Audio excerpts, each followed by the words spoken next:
নিয়ে গেছিল। তো বিএনপির সলবাল কি বলে নিয়ে গেছিল তোক? কইতে রাতে দুইটা সিঙ্গারা আর এক ঢোক মধুর চাল লবে গেছিলাম।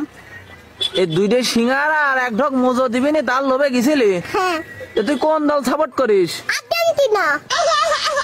হ্যাঁ ও পুলিশকে ফোন দেবো। প্লিজ আমাকে ক্ষমা করে দাও, প্লিজ প্লিজ আমাকে ক্ষমা করে দাও, প্লিজ প্লিজ। কেটা আম পড়েছে? ওরে ফারুককে ধরে নিয়ে আসেন, ওয়ে দিরাচ্ছে আমি দিরাই নাই, প্লিজ। ওই আমটা তুল আমটা তুল শুনলাম। হ্যাঁ এই জাম আরে এই জাম ওরা ধীরে দিছে, আপনি ধীরে নেই প্লিজ। তো একটু দূরে টানা কি ওখানে টাকা তো 3rd ডিগ্রি টর্চার করলাম রে। সত্যি করে কত মিছিলের মত কি করেছিল? আমার এক বড় ভাই লিয়ে গেছিল। কোন বড় ভাই রে? ওই পাড়ার থাকে। ওই পাড়ার থাকে মানে? তো কি কইলে গেছে রে?